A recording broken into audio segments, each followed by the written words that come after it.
Welcome to the OpenHearted Podcast.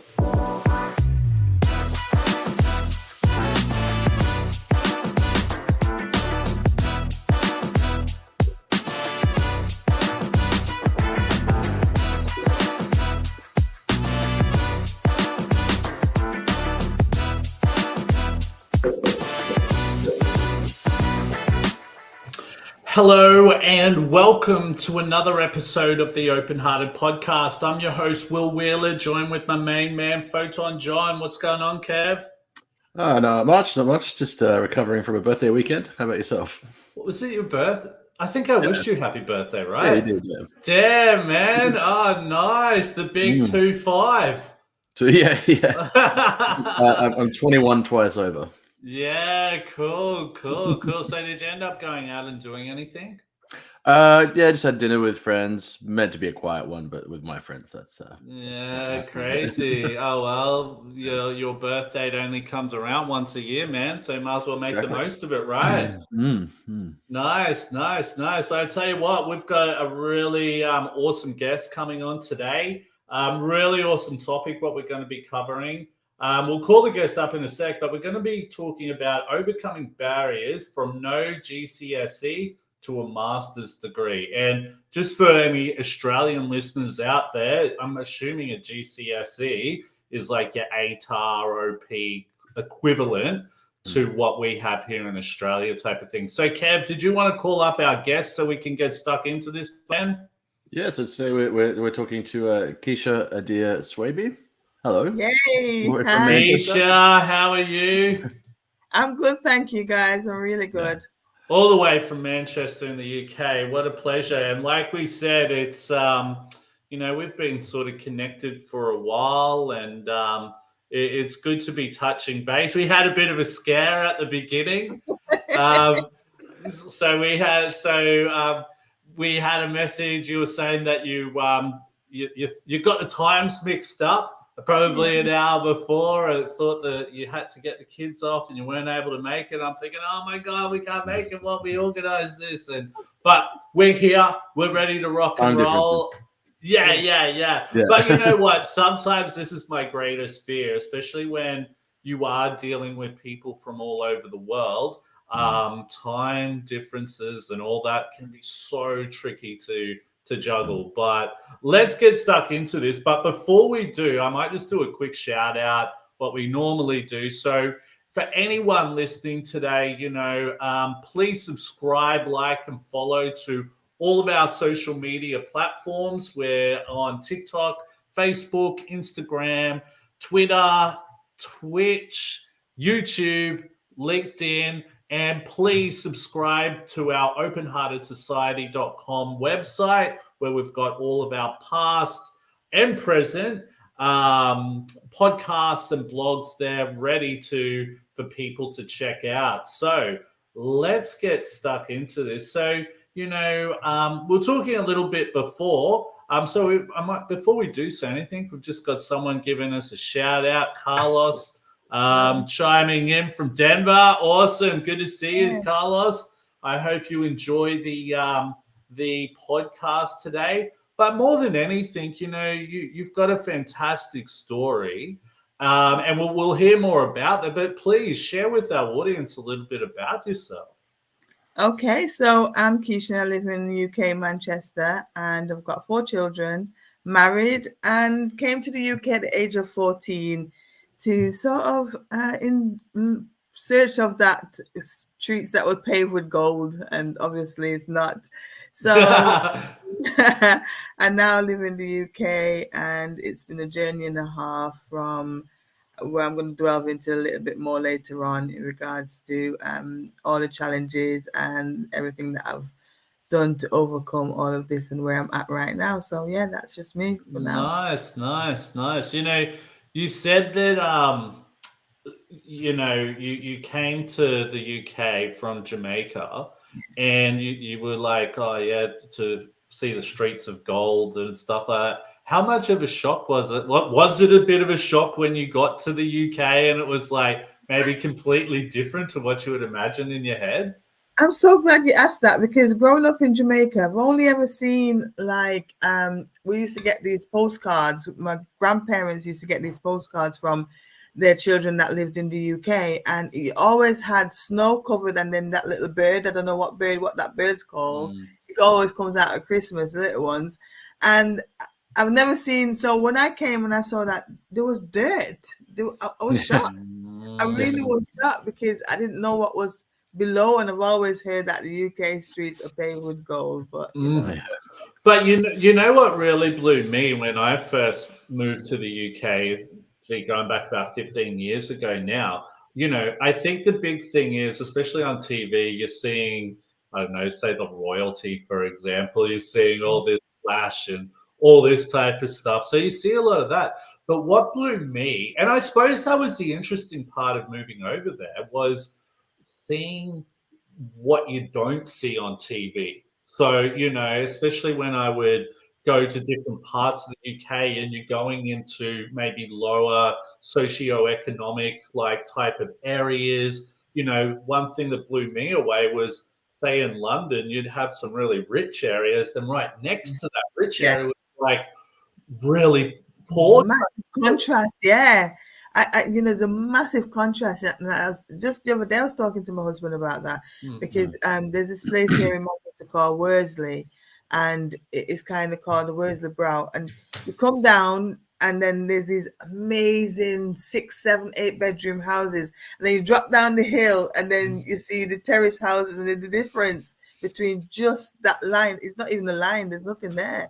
Yeah, and totally. And I think the big thing that blew me away as well is it feels like a lot of people live on top of each other. Like here in Australia, for example, it's such a big country.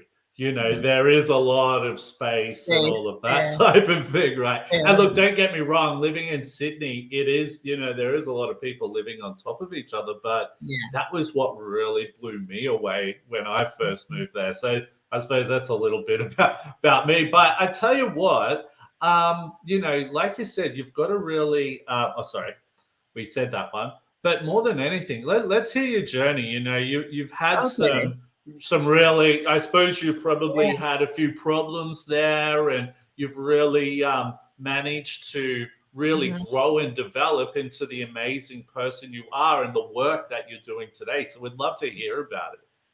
Yeah, so I'm just going to dive a little bit more into my story. So when I came to the UK at 14, you can imagine coming from the Caribbean, it's sunny, the sun's there, the food, the difference, the music, everything was different.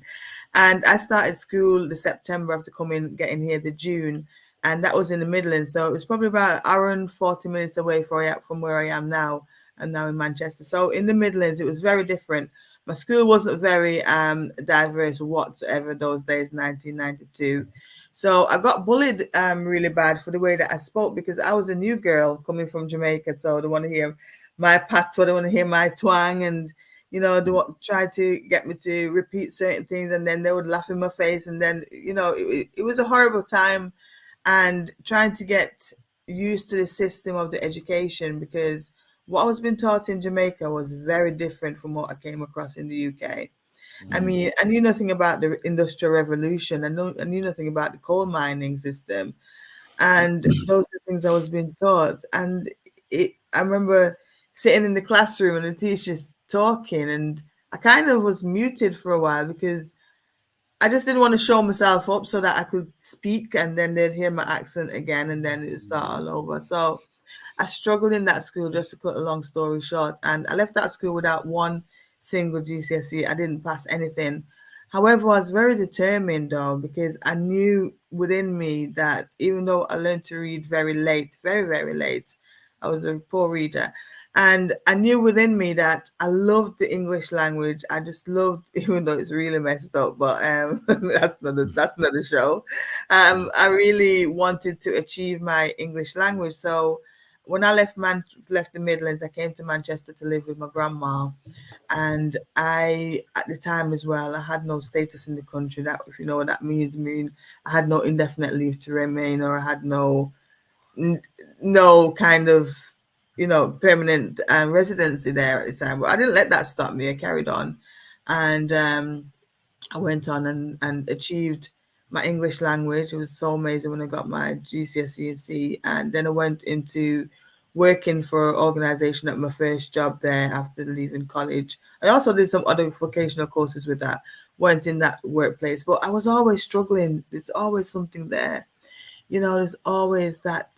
I knew that it was there, but nobody else knew. And I was in the workplace and I was struggling really, really bad.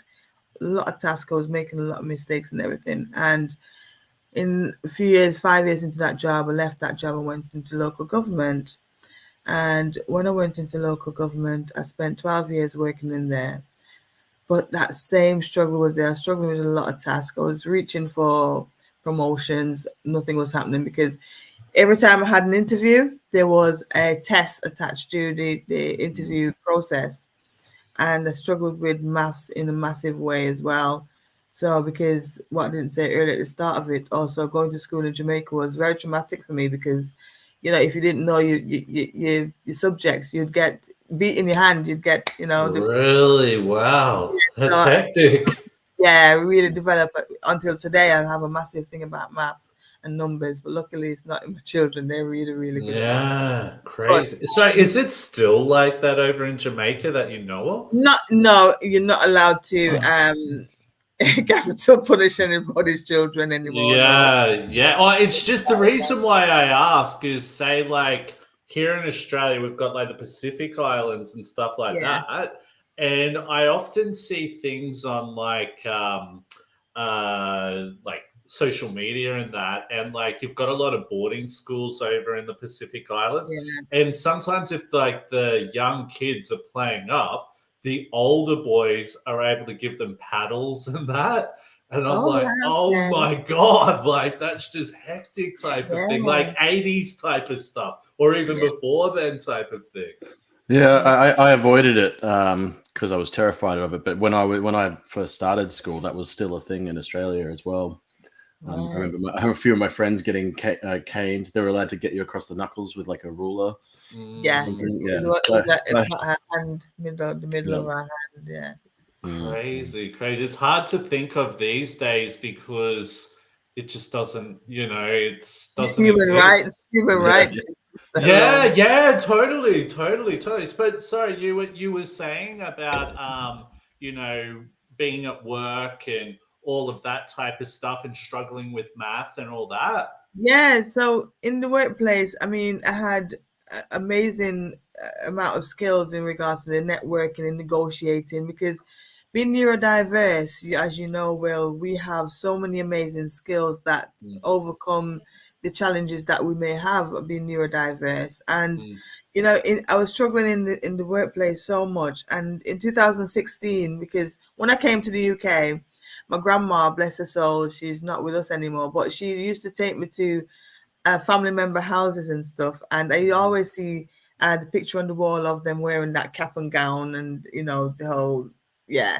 I always thought, I really wanted to know what you had to do to achieve that. And so it always been a burning desire in the back of my head. So whilst I was in this job, I decided that I was struggling so much. I was going through anxiety, depression, everything going on at the same time. And I remember pulling up on the roadside one day and I rang my husband and I rang my workplace and I said to my team leader, I can't come in today. Really, really bad. And I rang my husband and my husband said, we have to sort something that's got to give with this job because you're really struggling, you're suffering too much.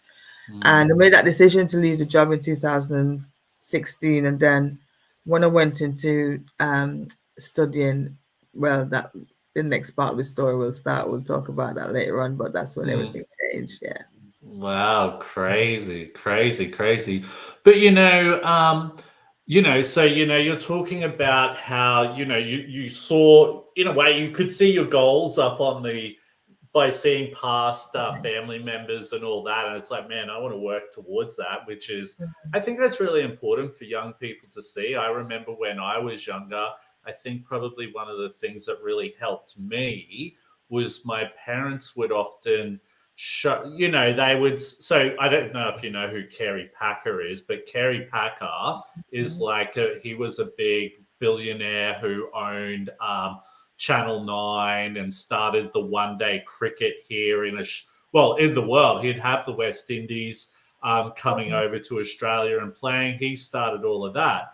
And I remember mum and dad always pointing out these people going, see that person there? That person used to be dyslexic. Or Tom Cruise, I see. And I remember seeing that and thinking, struggling at school and thinking, how the hell am I ever going to do this type of thing?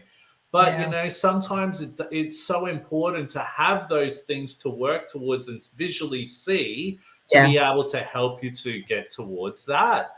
Yeah. But, entering into education, for example, so, like you said, you were going through a lot of depression and stress at work, all of that. What were some of the educational barriers that you faced when, you did eventually get in? Yeah, so I just want to go back to pick up back on the point that you just said there, Will. And this is why this is so important for me with the work that I do, because representation for me is very much key. And I go back to that point. You say, if I can't see it, I can't be it. So going back to what we're talking about there, children, it's important that they can see people with dyslexia who are successful in an array of different cultural diversities. And it's a massive thing. But the educational barriers that I face, I mean, come on, spending 17 years in the corporate world and going to university and trying to reference, Harvard referencing and all of those things. I was like, oh, what have I got myself into here right now? This is too much. And then what happened was, because I didn't know that I had dyslexia or dyspraxia at the time, and the ADHD thrown in there somewhere, it's been that I didn't get the support when I was doing my first degree. However, I did finish with a first class honors degree. That was. Can I ask what year that was, just out of curiosity? Okay, so I finished my work in 2016. So from 2016 to 2017, I did a foundation degree because I had no GCSEs. So I had to start from the bottom. The foundation degree kind of supplemented the maths and English that I didn't have from leaving school. So that was a way of me getting in there. And then from passing the foundation degree, I went on to do the full degree, which was another 2 years after that. So 2017, 18, 19, I graduated with my BSc First Class Honors. Wow, congratulations. Yeah, thank you. But the reason why I asked is we had someone come on the podcast earlier on in the year. And so it's a little bit different here in Australia. So, really, I know over in the UK there, if you think, hey, look, I might be dyslexic or ADHD, the universities actually put you through to get tested. Is that correct?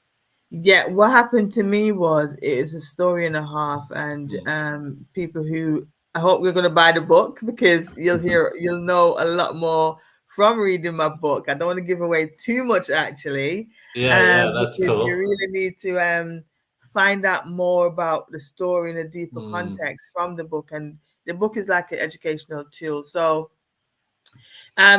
diagnosis, my laptop wasn't working at the time. Well, the spell checker wasn't working. So the last few weeks I was doing my dissertation and stuff, the last few weeks of my degree, I thought I'm going to make an effort and get someone to check my work. So I built up a relationship with this lady we'd chat and have a laugh every day, and we just became great friends. And what she kept saying to me, I'm a librarian, but I'm here to help you guys as well. So if you've got any work to be checked, just bring it in. That's what I did. So I asked her, I said, I've got some work that I need to look at. She looked at it and she saw all the errors that were in there, Will. And when I went back to her, she said to me, this is the game changer that changed everything. And that moment in my life that, oh my God, I'm getting choked up about it now. But she said to me, Keisha, I didn't know that you're dyslexic. And I just turned around and I said, what did you What are you talking about? Believe me, there was like a light. If you ever seen that? As the gods looking down. Yeah, cool. It was one of those moments. And honestly, she said, what did you say? And she said to me, yes, because I have a brother who's dyslexic and I see the same the way you write things and your spelling and everything and the way it's written. And she helped me and she said, you need to go about getting an assessment. And so me being what I am hearing that, because I've always heard the word dyslexic. My friends around me had dyslexia, but it wasn't. I didn't ever think that I had dyslexia for some reason. I don't know why, but you know. And then I've started emails firing left. My keyboard was steaming. Well, honestly, there was emails going to student support services, and straight away they said, yes, let's get you assessed, and they paid for it. 3 hours of test. Wow. And I remember she said to me, I don't know how you got this far in your studies, because you're severely dyslexic. You're severely dyslexic. I don't know how you got this far. And it changed. That moment in time there changed my whole life, because then I started to realize, oh, the penny dropped. Will crazy. It was like a massive, throw a puzzle up in the air and it falls and it goes everywhere. But when I got that diagnosis, it was like magic. Everything was like, woo, and it was falling into place type of thing. And I can totally relate, because I only was diagnosed with ADHD last year. I've known that I was dyslexic since I was like 10 or something like that. And then it's like, oh my God, now I know why I stress out when I walk into a busy shopping center, or I can't do this or that type of thing. Everything becomes so overwhelming, because when I did that ADHD self-test, it came out at 92%, and I was like, oh Lord, I've always seen overlapping traits that is there. Because it is a common story too. It was Shay we were speaking to earlier. I think it was actually last podcast, and for her it was a very similar moment where she was working with a tutor. And she'd made her way, really impressively through a lot of her education, and then finally that penny dropped there. But I think it's something that we hear a lot, and it ties the neurodivergent community together, even though we're all so different, between dyslexia and autism and ADHD.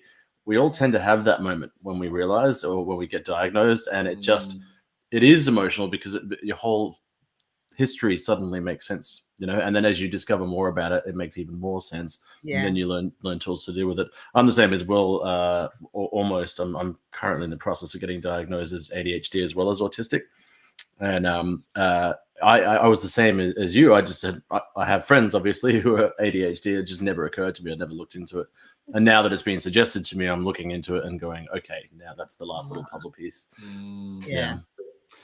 So so obviously,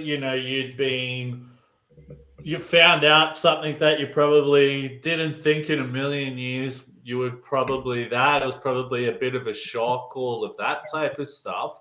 Now, how did you overcome these let me pronounce this question, but how did you overcome these educational barriers? Because it would have been so much clearer now, and you would have been like, oh my God, that's why I really struggle to take in that information. What was some of the things that you started to then do and all of that type of stuff? See, I don't know if anyone is listening or any of you guys can relate to this one, but I study really different in a way that I cannot read an article and think that in the next few days I'm going to go sit down and write what I've read from the article a week ago or whatever. So I have to have the article right there with me. So the way my brain works is I've got 15 million tabs open on my laptop at the same time that I'm studying. And these 15 million tabs, I have to have them open, because I need to get to them, click, click, click. And people think, wow, look at the mess. And I'm like, I know it's a mess, but that's all the tabs open my brain. So when I started my degree, my tutor was amazing. So it really is important in the environment that you're in, because I cannot fault the support that I got within my educational establishment, where I studied with USEN Manchester, which is here, part of the Manchester College here in the UK, one of the biggest groups. And it was just amazing, because the support that I got from them, getting a diagnosis, after that, they were ready to put, even though I'm about to leave, they were ready to put all these interventions into place to help me to, but I was like at the end of it, I'd achieved my first class already. So I went straight into, after doing the education barrier, so I use resources. So my lecturer was great to say, use this website called Cite This For Me. And that was a game changer. You don't know how much I used that website, and I relied on it, because I put my ISBN number in, I put my DOI number in, and it gives me my referencing in the way and the format that it needs to be. So I took charge of using resources, assistive technology, because I started my degree, my master's, straight after my degree. Then again, with the Manchester Metropolitan University, I had all these interventions into place. So I had a PLP. A PLP is a personal learning plan, which allows me to get extra time in exams, which is still not long enough. It's about 25% extra. And then it gives me a support worker to help me. So when I write things, she can check it and see that I've got it in academically the way that it should be.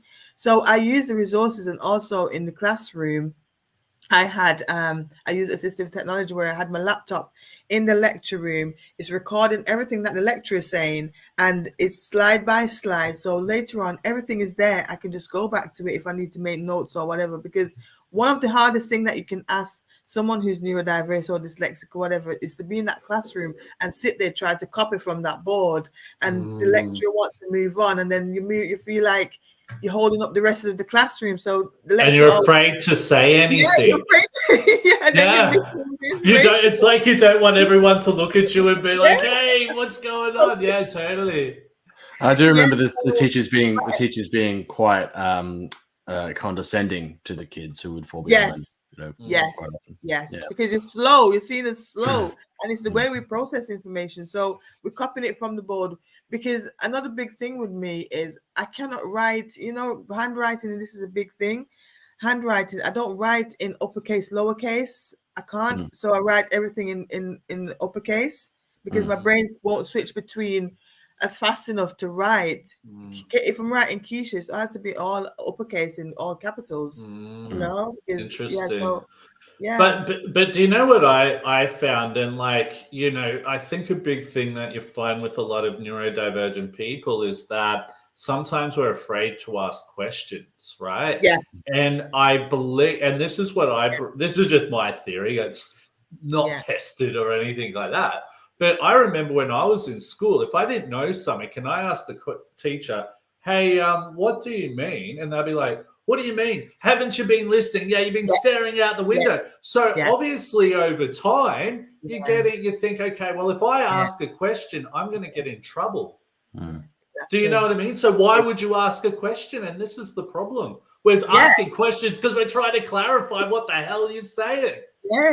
Yeah, we're trying to learn, Exactly. And I think this is where, when you're in school, if you haven't finished what you're writing or what whoever's wrote something, you don't say, "No, I haven't finished," because you're thinking, "I'm going to get in trouble for this." So you say, "Yeah, I'm done," and then you haven't completed it. You haven't done it because you want to feel like you don't want to look like the slow one holding up the rest of the class, because everybody else has got the notes down because they're going 10 miles faster than you are. And, it's our processing skill, memory stuff. Especially if you're being bullied at school, you even twofold. You don't want that. You don't want to bring attention to yourself. No. Well, do you know what? Right? And this isn't all teachers. This is just because I had some really good teachers, and then some really bad ones. And I can tell you right now, some of the bullies at school were the teachers. Do you know what I mean? Because if you're in class, and then that teacher puts you down in front of your class, that then lets the rest of the class know that, hey, that person's struggling, that person's an idiot, or, we know they're not idiots, but that's how you feel, right? And so that almost opens up the book for people to start attacking you, if that makes sense, which is wrong. But out of, in saying that, what advice would you give to anyone experience similar difficulties? So when I sort of say this, maybe they've just got it, because I can tell you right now how many people I meet who are either in their late 20s, mid 30s, even into their 40s, and probably even older, just finding out that they come under they're neurodivergent, and it probably is a bit of a shock. What advice would you give to anyone experience similar difficulties like this? Well, in a sense of if there's someone out there who think they may be dyslexic or something, it may not be dyslexia. It may be something else that's going on, because under the neurodiversity umbrella, as we all know, there's a lot of conditions on that. So anything that you may think is going on there, remember these conditions are hereditary as well. So you may have gotten it from, and you got to think about the possibility of your children having it. So it's important if you know to get that support so that you can be able to support your child as well and advocate for them to get that help. So it's important if there's anyone who's recently been diagnosed and they're struggling emotionally, because it is a tug of emotions when you find out, you're thinking, oh my Lord, so I've gone through all my life until the age of 41 and I just didn't know that I was dyslexic, and now that I know, I can hone in on the strengths that I have rather than focus on the weaknesses that are there, the challenges that are there. So it's about finding your strengths. If you've recently been diagnosed, you know yourself well enough to know that certain things give you that fire in your stomach, doesn't it? Certain things that you do in life give you that fire. So it's about knowing who you are, honing on those strengths. Don't get too hung up on the challenges. Just try and work over them, and find your tribe as well. It's a big thing. Yeah, that's a good one. That's a definite community. good one. I think, it was and I don't see, when I was younger, especially going through high school, that I knew I was dyslexic. But I say this a lot, I thought when I was at school, I was the only dyslexic person. Do you know what I mean? But once I've started to be open about it, it was amazing how many people I meet now, and even people who I used to go to school with, because they see all the work that I'm doing and that, and they say, hey, Will, I'm ADHD, or I'm dyslexic, or I'm autistic, or something like that. And it's like, oh my God. But and like we said before, you do feel like, when you're sort of open about it with other people, it sort of helps you a little bit. You feel a little bit more comfortable. That's my experience anyway. Carlos's last comment was quite relevant to that. I'll get that up, actually. Yeah. So Carlos actually shared, I was diagnosed with PTSD and TBI. What is TBI? Traumatic brain injury. Oh, okay. Yep. In 2018. And in 2018, ADHD in 2019. It was ADHD that gave me hope, led me to a new community. Yeah, perfect. Yeah. Perfect. Exactly. Can I just ask, Keisha, is there anything to do with dyslexia that you find you can make work for you quite well? Yeah, I am a great networker and communicator when it comes to, this is why I do things like the radio and doing the interview. And I was when Will was talking about, it's just a chat, and this is how I conduct my interview, because being dyslexic, I like things to be simple. It has to be simple for me. No, all of this thing. And people always say to me, oh, have you got questions that you're going to be asking me at the end? And I'm like, I don't do scripted interviews. It's a chat. It's just a chat. It's simple what it is. I keep it simple, being neurodiverse. I keep it simple, just as it is. So yeah, that's the way it is. So I'm assuming the questions we sent through to you didn't even read? No. The reason why I say is I'm the exact same. Do you know what I mean? I'm the exact same. I'm like, yeah. Like, people say, hey, I've sent through the questions. I'm like, oh, look, I don't care. Because personally, I just love sitting down, and it's almost like a test of my knowledge. You know what I mean? So if it's your story. So who knows your story more than you? You know? Exactly. So it really but I have had some things before when people have asked me a question and I haven't known it, and I've gone, I actually don't know what that means, to tell you the truth. But then they've explained, I'm like, oh yeah, I know exactly what that means. Yeah, blah, blah, blah, blah, blah. You know what I mean? But I can definitely relate to you. I'm very good at networking myself. I love, and this is the thing, I shared something on LinkedIn or just on social media in general the other day, that when I moved to Sydney, I haven't been able to connect with as many people and make friends. I mean, outside of business. And for me, I thrive off social interaction. I love Yeah. it. Do you know what I mean? And not having that, it's almost like Yeah. kryptonite, like destroying me type of thing, Yeah, if that totally makes get it. sense. Totally Yeah. get it. Yeah. So, Oh, you got a nice little comment there from Timmy. yeah, so we've got Timmy. Is Oh, that how thank you? you, Timmy. Oh, Timmy's on. I love this Timmy's on. conversation. Oh, is this a friend of yours? Yeah, Timmy's one Nice. network. He's doing Timmy. the PhD as well about dyspraxia and all. He's such a great guy, Timmy. Thank you, Timmy. Awesome. No, we should like reach out to him and get him on the podcast sometime Yes. if he's please interested. Please, Timmy, you did you hear that? You are going to be coming on Will's podcast because honestly, Yeah, hell he yeah, really man. is. Yeah.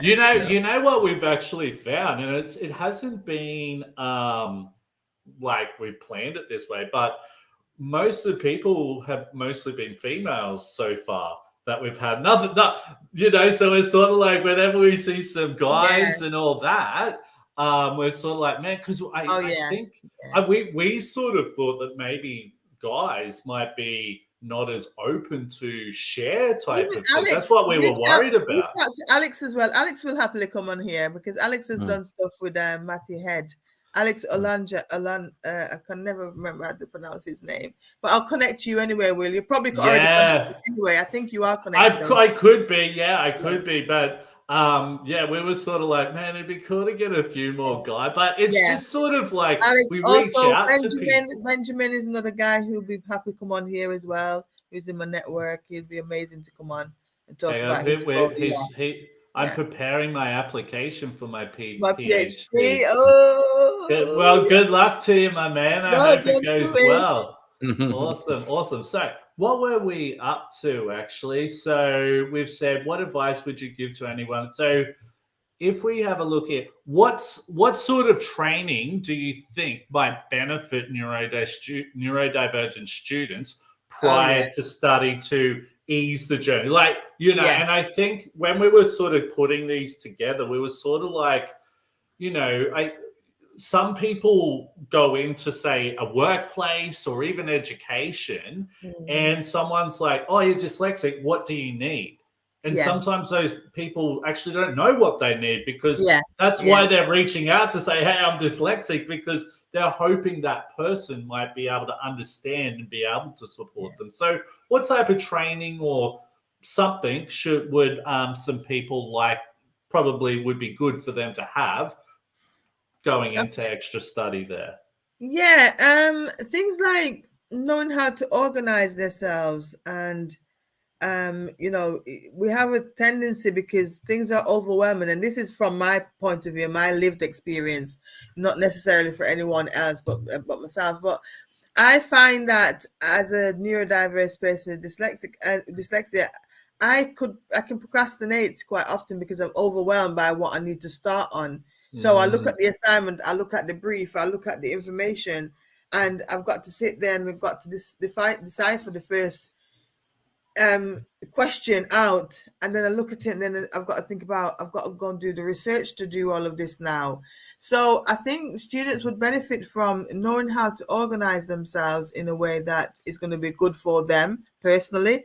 It has to be an individual basis, and also things like getting that support of how to write academically in the way that they're going to need to for that, because we don't necessarily sometimes find the words that we need. Because I've been studying already, and this, a lot of people may relate to this one, is I'll change a whole sentence up because I can't spell a certain word to go in that sentence. You know, I'll do things like that.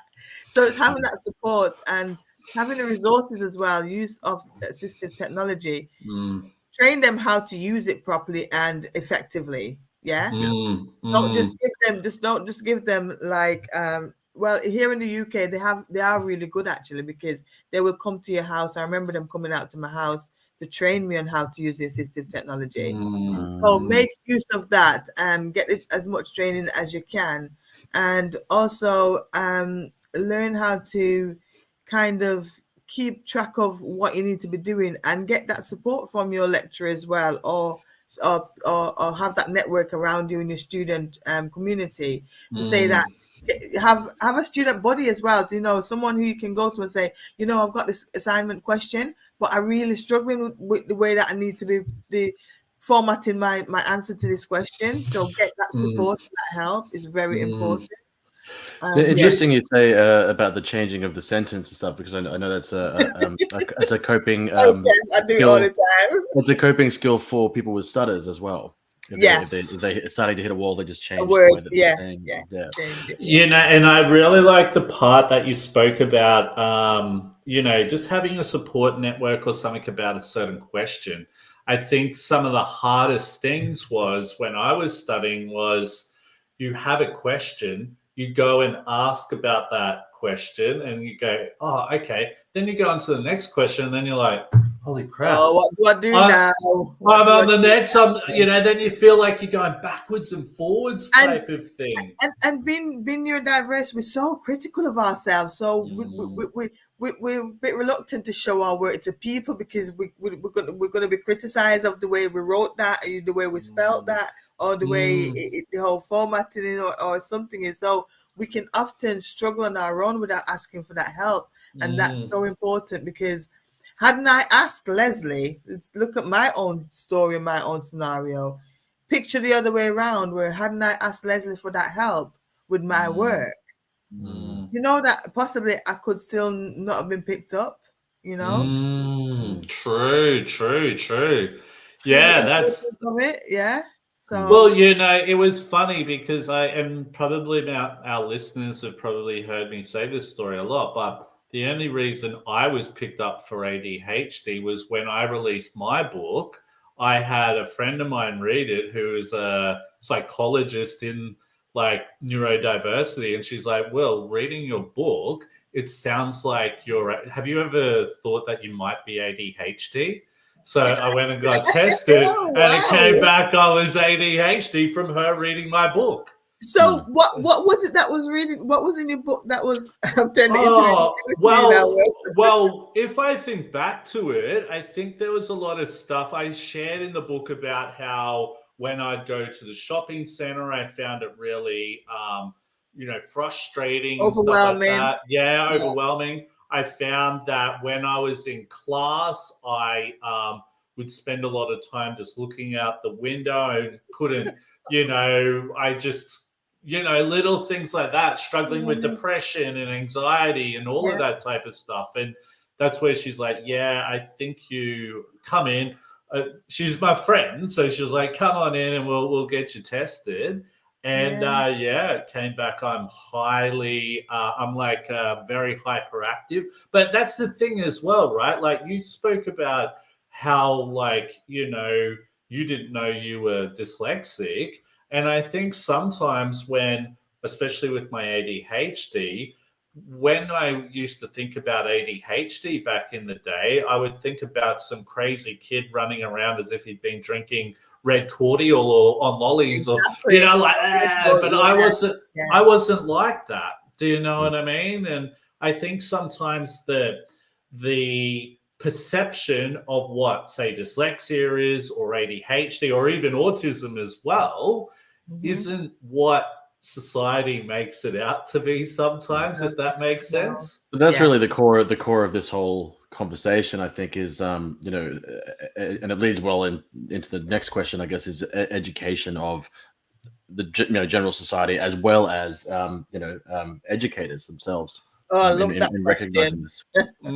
Yeah. So, you know, going on to that, what would you like teachers to know more about regarding neurodiversity? Because the biggest thing I find is, okay, yeah, I might be open about being dyslexic and ADHD, but at the end of the day, if they're not that themselves, a lot of the time they have no idea about what to do. And without that training, I don't blame them. But I can tell you right now, some of them actually do want to learn, but where do they learn that? Okay, for me, I would, you know, if I was to become the Prime Minister of the UK or Minister of Education or something, this is what I would do personally. I'd retrain all teachers to understand every element of neurodiversity and have the resources in that classroom to be able to I'm not saying that they're going to be diagnosing children, but look out for the children and know what to be looking out for to be able to give them that support and intervention in the classroom. Because I've had the same experience with my own school where my children are also neurodiverse, by the way. My 22-year-old is diagnosed at university with dyspraxia. My twin girl is diagnosed dyspraxia and other stuff going on there. I think a bit autistic as well. My son is in the process of diagnosis for ADHD. So my family is very like that. So it's important for our children, right? And I'm speaking on behalf of this, the way the system is sometimes with our children, and especially in the Black community, where they often can write off our little boys and say that they've got behavioral problems. Oftentimes it's not that. There's something deeper going on in there. If you look at the prison system, going on to that, just to touch a little bit now, there's so many reports coming out from the prison system to say that over 50% of the inmates are neurodiverse in some way or another. You know, and that's because they've slipped through the net through the schooling from reception, grade 1 all the way up through primary school.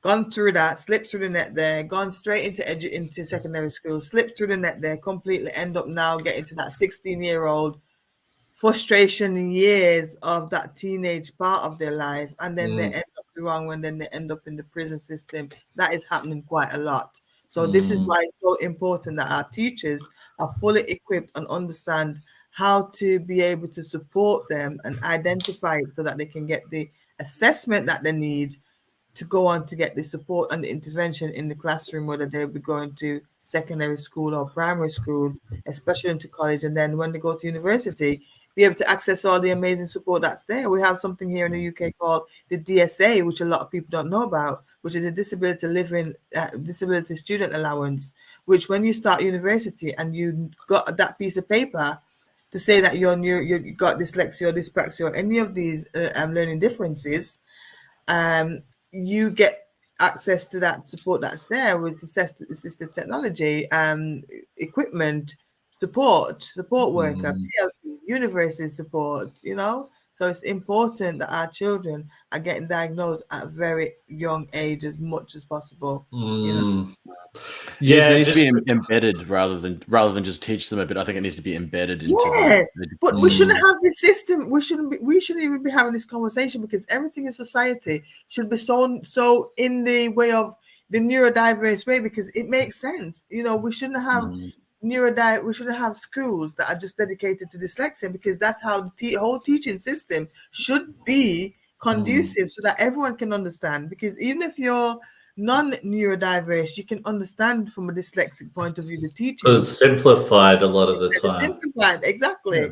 And if the goal of education is to, you know, best arm children with knowledge and you know, everything they need to approach life later on, then this, you know, it's kind of negligent to just not have this part of it be looked at. You know, like, this is the thing. Like, what I work in training and education. So I'm dealing with a lot of neurodistinct people, right? And a big thing I find is when you can understand the person and all that type of stuff, it is and you can adapt to what they need. You can probably adapt to a little bit of their personality as well. You can get so much out of that student regardless of their behavior and all that. I've seen some really, you know, people who you would probably class as very bad behaved people who I've been able to work with them, and we've had some really great friendships during their study period there. So I think the teachers do play a huge role. And look, I will say that, you know, from what my experience was, I did have some really good teachers who did probably do that little bit extra to help me. But I also feel that there's some teachers who probably just, maybe they shouldn't be teaching because they're sick of their job. Yeah. Do you know what I mean? You know, you can't be picky and choosy. If they don't want to teach and understand and assist neurodiverse children, well, they probably shouldn't be, because it's a large percentage of the kid of any given cross section of kids they're going to get in that classroom at any time. So exactly, so true. Exactly. Interesting. Interesting. Yeah. So, in saying that, what gap from what your experience and all that, and you've shared some really, really great points about some really great stuff and some really supportive stuff when you were studying. But what gaps do you think still exist at universities and colleges and around understanding of neurodiversity? Firstly, in the education establishment, this is very key that they have a great support network within the disability. Some people call it disability support. So every university and college needs that department to be able to provide them with the support that they need, because oftentimes I've had someone contact me last year, I think it was, and she said to me, I've actually given up university because I can't get the support. I can't access the support. And that's a shame. That is a real shame. In 2022, when it was last year, and we're now in 2023, people shouldn't have to be leaving and not getting the right support. So the gap that stands there is, I would like to see all of them having a better understanding, to be able to having that awareness, to be able to identify sometimes that if you see a student which is struggling, consistent struggle, it's something's not right there. You have to take that up with that student and make sure. It could be the student, as like myself, don't even know what it is themselves, so it's on from exploring what it possibly could be, then they'll find out that, well, this is what it is and this is how we can support. Is absolutely key, because I hear it all the time. I hear it from my own community here in the UK, because it's when I came out and said I am dyslexic and I started sharing my story, a lot of people kept coming out and come to me and said, I've never spoke about it the way you have before, and I'm so glad that you're now raising awareness, because I've just been suffering in silence. People do that. People just, No, it's so true. And I think when you do see other and that's people because who of shame. You know why that is? Shame and embarrassment, because they're worried that people are going to think less of them because they are dyslexic. And the thing is, they don't understand that once you can identify that and hone into that I call it the amazing things that I do, my superpower, because it may not be for everybody, because everyone experience is different, and they might think that, well, it's not my superpower because I struggle on a daily basis with this and this. But from my perspective, no, that's cool. That's cool.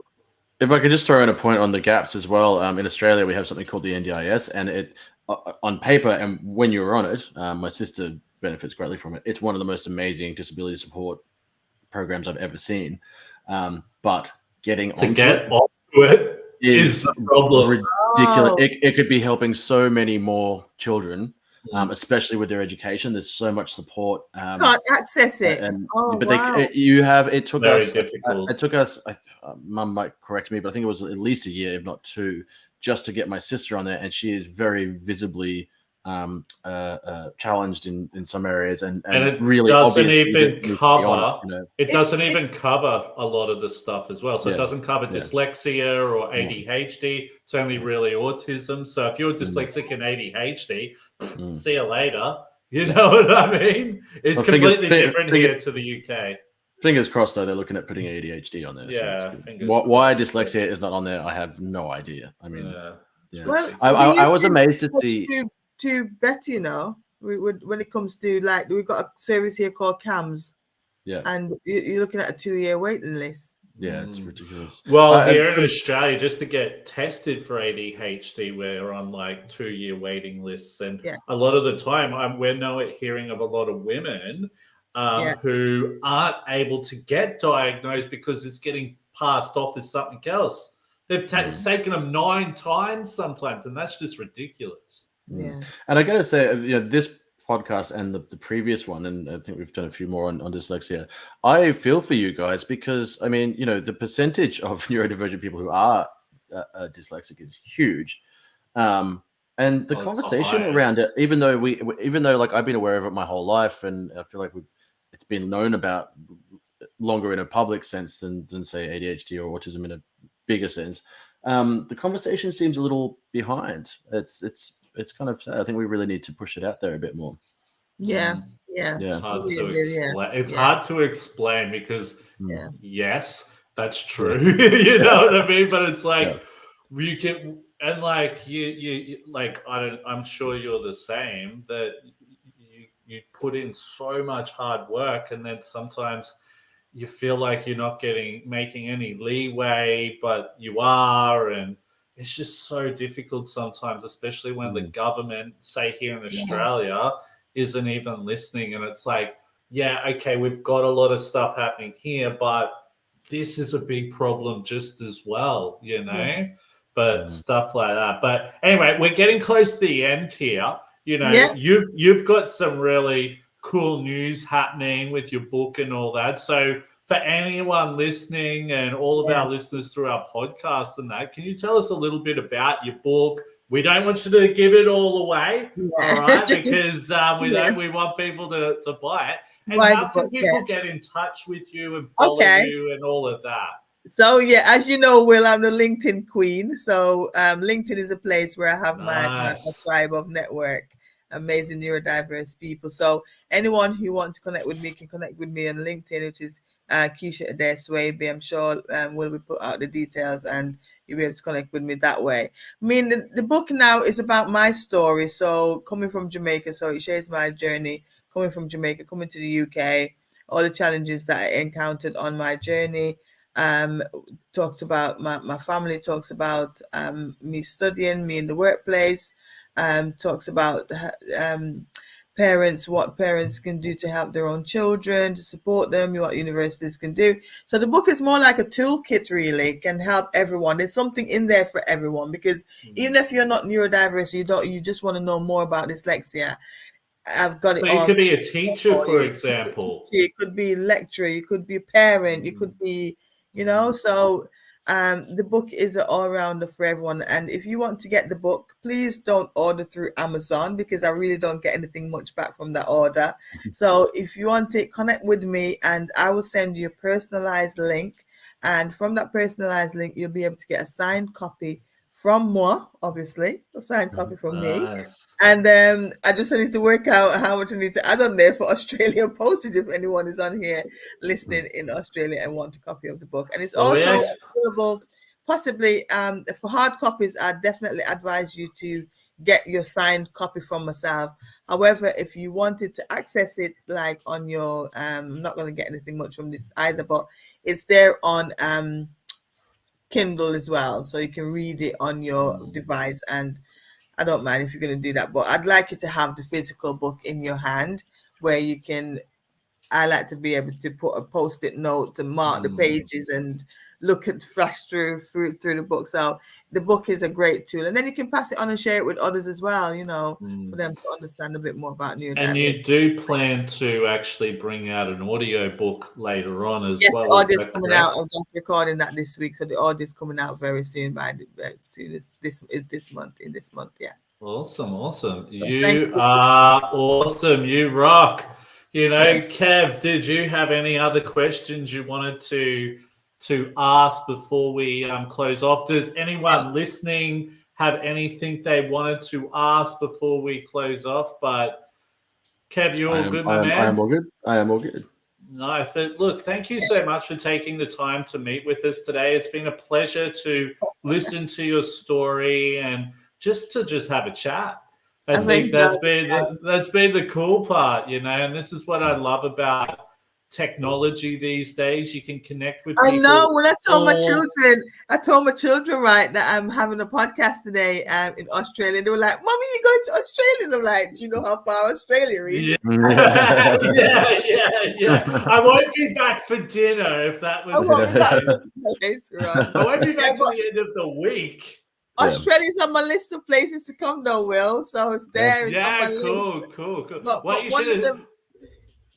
of the twins was walking them to school and was like, yeah, but it's got loads of spiders, Mommy. Why do you want to go there? It's got loads of spiders. I'm not going to that side of Australia. I'm going to the part without the spiders. Yeah. What you should have said was, look, if you're bad, we'll send you to Australia, because back in the day, if you were like a criminal or bad in the UK, you'd get sent to down to Australia.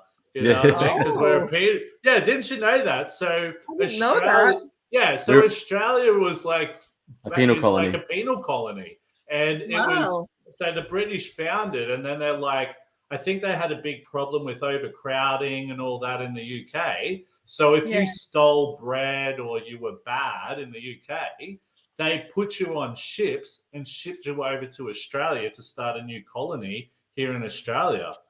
Oh, wow. And a lot of the British people are like, man, we sent all the bad people to the good country, and apparently that's what they say, because we got all the beaches, we got good weather, all of it. But I won't hold you up too much longer. Thank you so much for thanks, coming Will. on. Thanks, Kev. Thank you so much. Thanks, Keisha. It's been a pleasure. Thank you so much. Yes, so please connect with me on LinkedIn. You can find me on there, Keisha Adair Swaby, and I'm happy to answer any question anyone may have, or any speaking engagement you want me to speak at your event, online or face-to-face. I'm here. Awesome. Thank you. Take care, guys. See you soon. Awesome. So for anyone listening, please connect all of that with all of our social media platforms. My name's Will, joined by my co-host, Photon John. Thank you so much for listening. This is the OpenHearted Podcast. Till next time. Bye.